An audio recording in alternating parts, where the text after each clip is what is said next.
குருவில்லாத கல்வி பக்க விளைவை கொடுத்துவிடும். வேதாத்ரி ஐயா சொல்லுவாரு, குண்டலினி என்பது கேன்சர் செல்கள் வீரியம் இழக்கும். அந்த அளவுக்கு வலிமை வாய்ந்தது இந்த வாசி பயிற்சி. உயிரின் ஒட்டுமொத்த உச்சத்தை தானே கொண்டு போய் நிறுத்துறோம். அதுக்கும் தொடர்பு உண்டு. மூலாதாரத்திலிருந்து சுவாதிஸ்தானம், மணிப்பூரகம், அநாதகம், விசுக்தி. ஒரு மனிதனுக்கு உண்மையில் குண்டலினி ஏறி நின்றால் ஒரே சமயத்தில்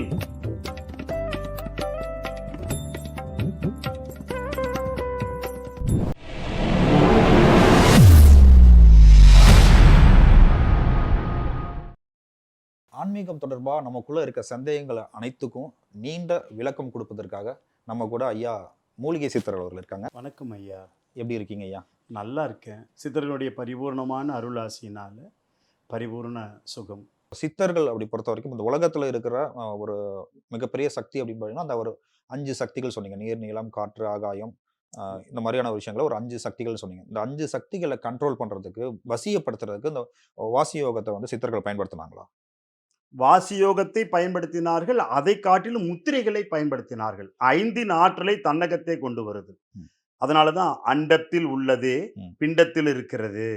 பிண்டத்தில் இந்த ஆற்றல் சமநிலையில் இருந்தால் எந்த நோயும் வராது, வந்த நோய் ஓடிரும். நாம் வசிக்கும் இடத்திலும் இதை சமநிலையில் வைத்து கொண்டால் எந்த பிரச்சனையும் வராது, வந்த பிரச்சனை ஓடிரும். ஸோ உடல், மனம், உயிர் ஆற்றலுக்கு ஒரு மேம்பாடு, நாம் வசிக்கும் இடத்திற்கு ஒரு வாழ்வாதாரம், மிகப்பெரிய ஒரு வெற்றியை தரக்கூடிய ஒரு நிலை உருவாகும். எதிர்மறை ஓடி போயிடும். இப்போ போகர் 700 அப்படிங்கிற ஒரு புத்தகம் இருக்குல்ல, அதுல வந்து வாசி கொண்டு ஊதி ஊதி மேலேற்று அப்படின்னு ஒரு ஒரு சொல் வருதுல்ல, சொல்லப்பட்டிருக்குல்ல, இதுக்கு வந்து என்ன அர்த்தம்? அதாவது உன்னுடைய ஜீவனை மேம்படுத்து என்று பொருள். ஆனால் குருவில்லாத கல்வி பக்க விளைவை கொடுத்துவிடும். இது சென்று தாக்குவது மூளை. மூளை தன்னுடைய வேலையை செய்ய மறுக்குமானால் பைத்தியம் பிடித்தவனைப் போல, ஏதோ ஒன்றை இழந்தவனைப் போல ஆய்விடுவாங்க. குருவில்லாமல் இந்த வாசியை ஓதக்கூடாது. ஸோ வாசி முழுமையா தெரிஞ்சவங்க, அவங்கள வந்து ஒரு ஒரு குருவா நம்ம ஏத்துக்கணும் அப்படின்னா அதை எப்படி நம்ம கண்டுபிடிக்கிறது? உங்களுக்கு வந்து வாசி யோகம் தெரியும் அப்படிங்கிற ஒரு விஷயத்தை நம்ம எப்படி தெரிஞ்சுக்கிறது? கண்டிப்பா இந்த மாதிரி படிப்படியாக சொல்லிக் கொடுக்கக்கூடிய முறையிலேயே நீங்க தெரிஞ்சுக்கலாம். வாசி யோகம் என்பது அவ்வளவு சாதாரணப்பட்ட மனிதன் செய்து விட முடியாது. தவறா செஞ்சிட்டாங்கன்னா புத்தி பேதலித்து விடும், மூளை சிதலமடையும். வாசி யோகங்கிறது பொதுவா சித்தர்களுக்கு வந்து கை தேர்ந்த கலை, சித்தர்களால் மட்டும்தான் செய்ய முடியும் அப்படின்னு சொல்லி பொதுவா பார்க்கப்படுது. ஒரு சாமானியனாலையும் வாசி யோகம் செய்ய முடியுமா? அதனாலதான் வேதாத்ரி ஐயா சொல்லுவாரு, குண்டலினி என்பது எல்லா மனிதருக்கும் எளிது அப்படின்னு சொல்லுவாரு. அதனாலதான் எளிய முறையில் குண்டலினி என்பதை போல வாசி ஓதுவதிலும் எளிய முறையை கொடுத்துதான் என்ன சொல்லி கொடுத்துட்டு வர்றாங்க. முழுமையான வாசியை யாரும் சொல்லிக் கொடுப்பதில்லை. ஏன்னா சொல்லிக் கொடுத்தா அவன் தனியா பண்ணனா ஏதாவது ஒன்று ஆயிட்டா அவர்களே பொறுப்பு. அதனால வாசி அவ்வளவு சட்டுன்னு செய்ய முடியாது. குண்டலினி என்பது குண்டம் என்றால் நெருப்பு, அலினி என்றால் பாம்பு போன்று அசைந்து கொடுக்கும் சக்தி. இதையும் சில பேர் மேலே ஏத்திட்டு கீழே இறக்க தெரியாம முழிச்சுக்கிட்டு இருப்பாங்க. நிறைய பேர் புத்தி பேதலிச்சிருக்கும். நிச்சயமா. இதெல்லாம் என்ன காரணம்னா, குருவை பக்கத்தில் வைத்துதான் சில பயிற்சிகளை மேற்கொள்ள வேண்டும். அந்த குண்டலினி மேலே ஏத்துறதுன்னு சொல்றாங்கல்ல, அதுக்கும் வாசி யோகத்துக்கும் தொடர்பு இருக்கா? சுவாசம் உயிரின் ஒட்டுமொத்த உச்சத்தை தானே கொண்டு போய் நிறுத்துறோம். அதுக்கும் தொடர்பு உண்டு. குண்டலினிய ஒரு மனிதன் 4 விதங்கள்ல பண்ணலாம். இந்த 4ம் ஒன்று மந்தி கதி.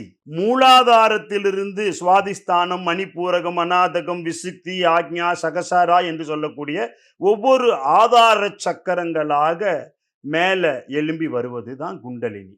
எளிய முறையில் என்று ஐயா சொல்றதுக்கு காரணம், இந்த 100% யாரும் பண்ண முடியாது. விந்து விடாமல் இருக்கக்கூடிய ஒரு மனிதன், அவருக்கு குண்டலினி ஏறி நிற்கும், மற்றவர்களுக்கு இது நிற்காது. தப்பா பண்ணனாங்கன்னா பல பிரச்சனைகள் வரும். அதனால எளிய முறையை தான் சொல்லியிருக்காங்க. ஆனா 4 முறையில் இது ஏறும். இதிலும் முருகன் தத்துவம் வருகிறது. ஒன்று மந்தி கதி. குரங்கு ஒரு இடத்திலிருந்து இன்னொரு இடத்துக்கு தாவி போகும்னா 4, 5 முறை தத்தி தத்தி தாவி தாவி தான் இன்னொரு இடத்துக்கு போகும். நிச்சயமா. அதனால குண்டலினி மூலாதாரத்திலிருந்து சுவாதிஸ்தானம் வருகின்ற வரைக்கும் 4, 5 நிலைகளை பெறுவது குரங்கு தாவுவதைப் போல மந்திகதி என்று சொல்வார்கள். குண்டலினி ஏறுவது. 2வது மாண்டூகம். மாண்டூகம் என்றால் தவளை. தவளை ஒரு இடத்திலிருந்து இன்னொரு இடத்துக்கு போறதுக்கு தாவி தாவி தாவி தாவி தாவி தாவி தாவி குதிச்சு குதிச்சு குதிச்சு குதிச்சு போகும். குண்டலினியும் அப்படித்தான். மூலாதாரத்திலிருந்து சுவாதிஸ்தானத்திற்கே பல குதிச்சு ஜம்ப் பண்ணி குதிச்சு ஜம்ப் பண்ணி தான் குதிச்சு போகணும். அப்படித்தான் போகும். அது மாண்டூக கதி. இன்னொன்று சர்ப்ப கதி. சர்ப்பம் என்றால் பாம்பு. பாம்பு ஒரு இடத்துல இருந்து நேரா போகாம வளைந்து நெளிந்து வளைந்து நெளிந்து, அதனாலதான் குண்டம் அழினி, பாம்பு ஒன்று அசைந்து கொடுக்கும் சக்தி. அப்படி மேலே ஏறுவது சர்ப்பகதி. 4வது ஆயுத கதி. முருகனுடைய அந்த அமைப்பே பாருங்க. மயில், 1000 கண்கள் கொண்ட தோகையுடைய மயில், கையில் வேல், கீழ பாம்பு. தத்துவம். ஒரு மனிதனுக்கு உண்மையில் குண்டலினி ஏறி நின்றால் ஒரே சமயத்தில் 1000 வேலைகளை கசடரச் செய்ய முடியும். குற்றமில்லாமல் செய்ய முடியும் என்கின்ற ஒப்பற்ற தத்துவம் தான் அந்த மயில் தோகை விரிச்சு 1000 கண்ணுகள் அதுல காட்டி, அந்த ஆயுதம் என்கின்ற அந்த கூர்மையான வேலை வச்சுக்கிட்டு, கீழே பாம்பு வேலை எடுத்து அவர் எரிஞ்சார்னா மூலாதாரத்திலிருந்து சகசாராக்கு சொயின்னு அந்த வேல் போய் நிற்கும். அந்த மாதிரி நின்னுச்சுன்னா அந்த மனிதன் எல்லா வித்தைகளையும் செய்யக்கூடிய ஒரு வல்லமையை பெறுவான். எல்லா சித்துக்களும் அவனுக்கு கைகூடும், அழிவில்லை என்று சொல்லுகிறார்கள். இப்ப நீ குண்டலினி எலும்புனா அப்படிங்கிற மாதிரியான ஒரு விஷயம் சொல்றீங்க. ஆமா. அழிவில்லை அப்படிங்கிற மாதிரி சொல்றீங்க. இப்ப நீங்க இன்னொரு விஷயம் சொன்னீங்க. குண்டலினி எழும்புனதுக்கு அப்புறம் அதை சாந்தப்படுத்த முடியாம, அதுக்கு கீழ் நோக்கி அழுத்த முடியாம அது தவறாக செய்தவர்களுக்கு, ம். குண்டலினி ஏறியவர்களுக்கு அல்ல. குண்டலினி ஏறாம ததும்பி கீழே கொண்டு வர தெரியாம நிக்கிறவங்களுக்கு முடியும். ஒன்றும் இல்லைங்க. குண்டலினி என்பது என்ன? உங்கள் உயிர் சக்தியை மேலே கொண்டு போகிறீர்கள். உயிர் சக்தி என்பது உங்கள் பாதத்தை நினைத்து, உள்ளங்காலை நினைத்து ஒரு நிமிஷம் அமர்ந்திருந்தீங்கன்னா, அந்த ஆற்றல் அப்படி பாதத்துக்கு வந்துரும். இது அங்க போனதுக்கு அப்புறம் என்ன பண்றதுன்னு தெரியாம மூளை தடுமாறுனதுக்கு அப்புறம் அதை செய்ய முடியாது. ம். அதனால தான் அந்த நிலை வருகிறது. ஆக சொல்லிக் கொடுக்கிற போதே மேலே ஏறியதற்கு அப்புறம் என்ன பண்ணணும் அப்படிங்கிறதையும் சொல்லிக் கொடுத்தா தான் அவர்கள் அந்த நிலைக்கு வர முடியும். இல்லாவிட்டால் இந்த மாதிரி தான் தூக்கம் இல்லாமல், செய்வதறியாம, என்ன பண்றோம், என்ன செய்றோங்கிறது தெரியாம முழிச்சுக்கிட்டு இருப்பாங்க. இப்ப குண்டலினி எழும்பி முழுமையான ஒரு நிலைக்கு அடைஞ்சிட்டாங்க அப்படின்னா, அவங்களால என்ன மாதிரியான அற்புதங்கள்லாம் செய்ய முடியும்? எதை வேண்டுமானாலும் செய்ய முடியும். அணுவுக்குள் அணுவாக முடியும், மிகப்பெரிய மலையாக முடியும். ஆனால் அப்படி செய்தவர்கள் யாரும் இல்லையே. குண்டலினி முழுமையா எழுப்புனவங்க யாருமே இல்ல. யாருமே இல்ல. ம். ஆனா அப்படி ஒரு சக்தி இருக்கிறதுன்னு சொல்லி போட்டு தான் எளிய முறையில் அப்படின்னு சொல்றோம். ஏன் அந்த எளிய முறையில் குண்டலினி, எளிய முறையில் வாசி. புரிஞ்சுதுங்களா? அதுல இருக்கு. எல்லாவற்றையும் எல்லாரும் பண்ண முடியாது. இப்ப வாசிக்கும் குண்டலினிக்கும் தொடர்பு இருக்குன்னு சொன்னீங்க. அந்த மூச்சு தான் அந்த தொடர்புன்றீங்க. இப்ப வாசியோட உச்சத்த ஒருத்தவங்க தொட்டுட்டாங்க அப்படின்னா, அவங்களால அற்புதங்கள்லாம் பெருசா செய்ய முடியும். குண்டலினி சாதிக்கின்றாற் போல பண்ண முடியாது. ம். இந்த உடல், மனம், உயிர் ஆற்றல்ல மேம்பட்ட நிலை கிடைக்கும்.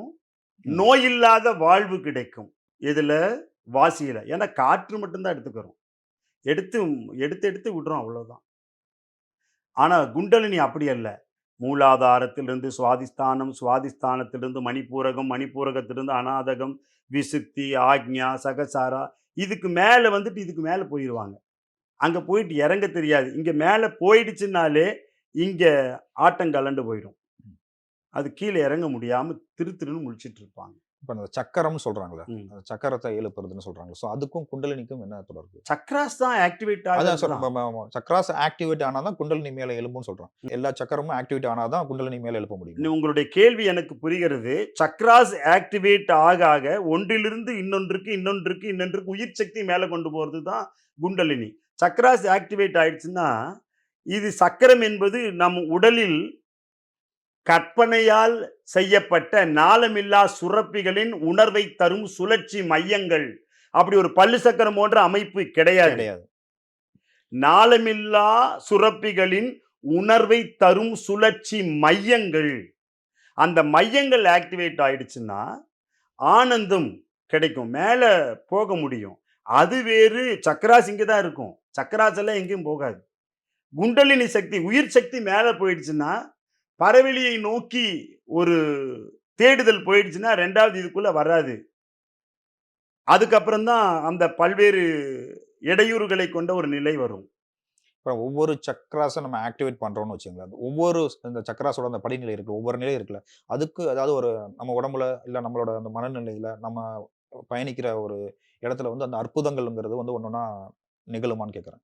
குண்டலினி மேல ஏறி நின்றால் தான் விந்து விடாமல் யார் ஒருவர் இருக்கிறாரோ அவருக்கு மட்டும் தான் இது ஏறும். மத்தவங்களுக்கு ஏறாது. ஏறனாலும் நிக்காது. ம். சோ இப்படிப்பட்ட நிலையை அடைந்தவர் யார்? அது மாரி தெரியலையேயா! யாரும் இல்லைங்க. பண்ண முடியாது. குண்டலினியை பத்தி சொல்றாங்க. அதெல்லாம் மிகப்பெரிய இறை தத்துவத்தினுடைய செய்திகள். அவையெல்லாம் ஆய்வு செய்ய முடியாது. இது பண்ண முடியாது. இப்ப குண்டலினி பத்தியும், இப்போ அ வாசியோகம் பத்தியும், சித்தர்கள் வந்து அவங்களோட குறிப்புகள் இருக்கும்ல. அதுல வந்து நம்ம பார்த்து வியக்கிற மாரியான ஏதாவது குறிப்புகள் இருக்கா? அதே அப்படி மாரி வாசியோகத்த பத்தி ஏதாவது குறிப்புகள் வாசி சொல்லுங்க. யோகத்தை செய்யி மேலோங்கி நிற்பாய் என்று எல்லோரும் சொல்றாங்க. மேலோங்கி நிற்பாய் என்றால் எந்த நோயும் இல்லாமல் ஆரோக்கியமாக வாழ்வாய் என்பதோடு நிறுத்தி விடுறாங்க. அதுக்கு மேல அவங்க செய்ய சொல்றது இல்ல. நம்ம தான் குண்டலினி மேல் ஏறிடுச்சு என்று வெளியில் எல்லோரிடமும் சொல்லிக்கொண்டு குண்டலினி என்றால் என்ன? அது எந்தெந்த நிலைகளில் ஏறும் என்கின்ற அந்த நிலைப்பாட்டை புரிஞ்சுக்கிறது இல்ல. எல்லாம் தத்துவமாக மாற்றப்பட்டிருக்கிறதே தவிர, அது நடைமுறைக்கு சாத்தியமில்லை. கண்டிப்பா. யாராவது ஒருத்தர் ஆயிரக்கணக்கான வேலைகளை ஒரே சமயத்தில் செய்ய முடியுமா? அப்படிப்பட்ட மனிதன் இந்த உலகத்தில் இருக்கிறாரா? இல்லை. என்கிற போதே அது 0 ஆயிடுது. அப்படிப்பட்ட ஒரு பயிற்சி உண்டு. அது இதில் இறைக்கு மட்டும் தான் அதான் இந்த அந்த உண்மை மாரியான தெரியும். விஷயங்கள்லாம் கை தேர்ந்தவர்கள் தான் சித்தர்கள். அப்படிதானே? சித்தர்கள். ஒரு ஆயிரக்கணக்கான வேலைய ஒரே நேரத்துல செய்ய முடிஞ்சவங்க தான் சித்தர்கள். சித்தர்கள். ம். சித்தநிலையோட உச்சநிலை தான் வந்து அதுதான். வாசியோகமா இருக்கலாம். ஆமாம். ஆ குண்டலினியா இருக்கலாம். ஆமா. அப்படிதானே? இப்போ நம்ம உடம்புல இருக்க நோய்க்கும், இப்ப நான் நோய தீர்க்கிறதுக்கு மருந்துன்னு சொல்றோம்ல. இப்ப மூச்சு தான் வந்து மருந்து அப்படிங்கிற மாரி நெறைய சொல்லுவாங்க. இப்ப இந்த வாசியோகம் இருக்குல்ல. இந்த வாசியோகத்தோட முதல் படிநிலை, 2ஆம் படிநிலை அந்த மாரியான விஷயங்கள் சொல்றீங்கல்ல. இதுல இருந்து நம்மளோட நோய தீர்க்கிறதுக்கு அது மருந்தா நம்ம யூஸ் பண்ண முடியுமா? கண்டிப்பா. நான் இப்ப ஏற்கனவே குடுத்த பயிற்சியே சகல நோயும் தீரும். கேன்சர் செல்கள் வீரியம் இழக்கும். அந்த அளவுக்கு வலிமை வாய்ந்தது இந்த வாசி பயிற்சி. அதற்கு மேல போக வேண்டான்னு சொல்றேன். அவ்வளவுதான். அதிலேயே எல்லாமே கிடைக்குங்கிறது போது, ஒரு மனிதன் எப்படி இருக்க வேண்டும்? ஆரோக்கியமாக இருக்க வேண்டும்.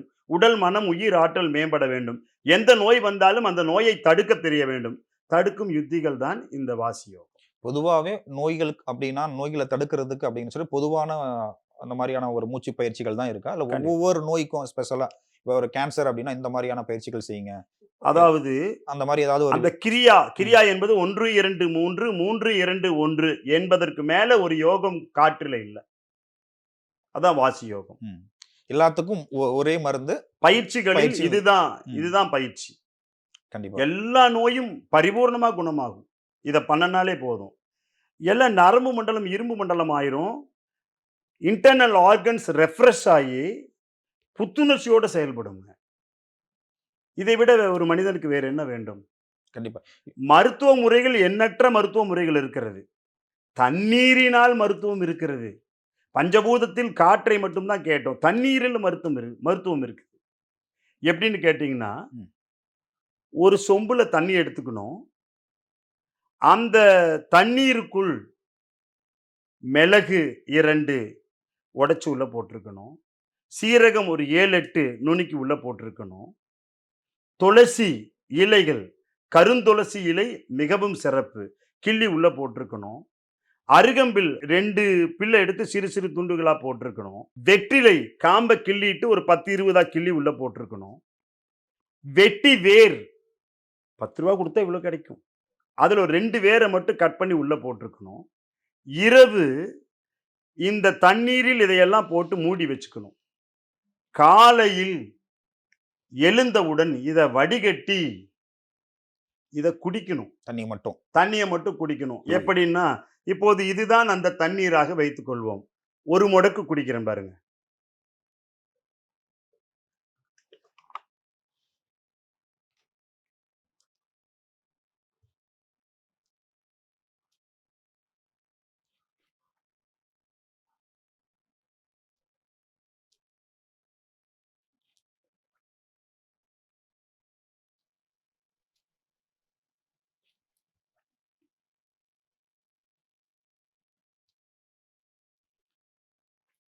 நேரம் இல்லாததனால் நான் முழுவதையும் எடுத்துக்கொண்டேன்.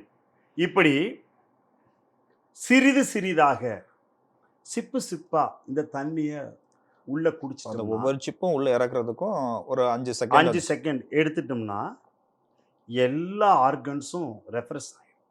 அது எப்படி நம்ம வாசிய மருத்துவம் என்று சொன்னோமோ, அதைப்போல இது ஜல மருத்துவம். எந்த நோய் இருந்தாலும், இத 100 நாள் குடிச்சு பாருங்க, அந்த நோய் இருக்காது.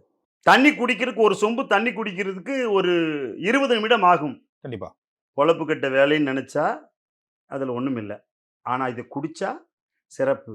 ஏன்னா, அதில இருக்கக்கூடிய மூலிகை, மிளகு, கபநாசினி எங்கும் சளி பிடிக்கவே பிடிக்காது. சீரகம் இன்டர்னல் ஆர்கன்ஸ அகத்தை சீர் செய்வதால் அது சீரகம் சுத்தம் பண்ணிருது. ரெஃப்ரெஷ் ஆயிடுது. புதுசாயிடுது. வெட்டிவேர் தேகத்த குளிர்ச்சி பண்ணிடும். ஒரு மனுஷன் உஷ்ணம் தான் அவனுக்கு நோய் அதிகமாக அவனை தொற்றி நிற்பதற்கு காரணம். பாடிய குளிர்ச்சி பண்ணிட்டோம்னா, சூப்பர். சூப்பர். உடம்பு குளிர்ச்சி ஆயிட்டாலே ரொம்ப அற்புதம். இந்த குளிர்ச்சிக்கு நான் எப்பப்ப பண்ணணுங்கிறது சொல்லிடுறேன். அடுத்தது வெத்தல விஷத்தை வெளியேற்றும். ஒரு பாம்பு கடிச்சிருச்சு. வெத்தலைய புழிஞ்சு சாறு குடுப்பாங்க. வெத்தலைய வாழைத்தண்ட புழிஞ்சு சாறு குடுப்பாங்க. ஆடு தின்னா பாலைய புழிஞ்சு சாறு குடுப்பாங்க. விஷத்தை நீக்கும் தன்மை கொண்டது வெற்றிலை. இந்த டோட்டல் பாடியில் இருக்கக்கூடிய நச்சுக்கள் எல்லாம் வெளிய போயிடும். துளசி பியூரிஃபிகேஷன் ஆஃப் பிளட், ரத்தத்தை பரிசுத்தம் செய்யும் ஒரு அற்புதமான மருந்து துளசி. துளசி. அதில் கருந்துளசி தோல் நோயை, சரும நோய்கள் வராமல் பாதுகாக்கும். இயற்கையோடு ஒன்றி இருக்கிற மாரி பண்ணிரும். பிப்பு, அரிப்பும் வாழ்நாள் இறுதி வரை துளசி தீர்த்தத்தை குடித்தவர்களுக்கு வராது. அதனால தான் ஆலயங்களில் கருந்துளசிய போட்டு தீர்த்தம் தீர்த்தம் குடுக்குறாங்க. குடுப்பாங்க. அடுத்தது வந்து பார்த்தீங்கன்னா, அருகம்பில். பிளட் பிரஷர நார்மலுக்கு கொண்டு வந்துரும். அருகம்பில் சாறு குடித்தவனுக்கு பிரஷர் என்கின்ற நோயே வராது. பிளட் பிரஷரே வரவே வராது. கூலாவே இருப்பாங்க. சீராவே ஆமா. இருக்கும். எப்பவுமே சீராக இருக்கும். டென்ஷன் ஆக மாட்டாங்க. எவ்வளவு பெரிய அதிசயம் நடந்தாலும் ரொம்ப வியப்புக்குள்ள, ஆச்சரியத்துக்குள்ளானவர்களாக மாத்திக்காம இயல்பா இருப்பாங்க. ம். அப்ப நமக்கு என்ன ஆகும்? டென்ஷன் போயிடும், ஸ்ட்ரெஸ் போயிடும், ஆழ்ந்த உறக்கம் கிட்டும், ம். உடம்பின் இயக்கம் சீராக இருக்கும். இப்போ ஜலத்திலேயே எவ்வளவு வந்துருச்சு பாருங்க. ஆண்மை குறைபாடும், பெண்மை குறைபாடும் வராது. வெட்டிவேர் தண்ணிய குடிச்சோம்னா. குளிர்ச்சியாகும். குளிர்ச்சி உடம்ப குளிர்ச்சியா வச்சுக்கிறதுனால அந்த மாதிரியான பிரச்சனைகள் வராது. வரவே வராது. ஆக குழந்தை பேரின்மை, இந்த குளிர்ச்சி இருந்துச்சுன்னா, குழந்தை பேறு உருவாகும். அந்த இன்மை மாறிவிடும். இப்படி எல்லா விதத்திலும் இந்த ஜல மருத்துவம் பயன்படுவதால், தண்ணீர் இல்லாத மருத்துவம் இந்த முறையை கொண்டு வந்ததுனால ஜல மருத்துவம்னு சொல்லுவாங்க. தண்ணீரை இப்படித்தான் குடிக்க வேண்டும். ஆனா நாம என்ன பண்றோம்? கட கடன்னு எடுத்து குடிச்சிடுறோம். மட மட மட மடன்னு குடிக்கிறோம். விக்கல் எடுத்துச்சுன்னா கூட இப்படிதான் நீங்க குடிச்சு விக்கல தீர்க்கணும். நெறைய தண்ணி குடிச்சுக்கிட்டு, ஐயோ! இன்னும் விக்கல் போகலேன்னு சொல்லக்கூடாது. சிப் பை சிப்பா தண்ணி குடிச்சோம்னா, அடுத்த ஒரு 10 செகண்ட்ல விக்கல் போயிடும். கூட அந்த மருந்தோட தன்மை வந்து உடம்புக்கு ரியாக்ட் பண்றதுக்கு தான் நம்ம மெதுவா குடிக்கணும் எடுக்கிறோம். எடுக்கிறோம். ஆமா. அப்படிதானே? ஆமா. அளவுக்கு மீறினா அமிர்தமும் நஞ்சுன்னு சொல்லுவாங்க. அமிர்தமும் நஞ்சு. நஞ்சு. ஸோ அத ஒரு அளவா சொம்பு தண்ணீன்னா, ஒரு சொம்பு தண்ணி தான். காலையில் ஒரு வேளை மட்டும் எடுத்தால் போதுமானது. தினந்தோறும் எடுத்துட்டு வரவங்களுக்கு, உள்ள எந்த நோய் இருந்தாலும் 100வது நாள் எந்த நோயும் இல்லை என்கின்ற சான்று கிடைக்கும். வாசி யோகம் தொடர்பாக எங்களுக்குள்ள இருந்த ஒரு நெறைய சந்தேகங்களுக்கு நீங்க நீண்ட விளக்கம் குடுத்தீங்க. இது மாரியான நெறைய விஷயங்கள் நம்ம தொடர்ந்து பேச போறோம். இப்ப நீங்க குடுத்த அந்த நேரத்துக்கும், நேர்காணலுக்கும் ரொம்ப நன்றி. நன்றி ஐயா. வாழ்க, வளர்க, உயர்க. ஆத்மார்த்தமான வாழ்த்துக்கள்.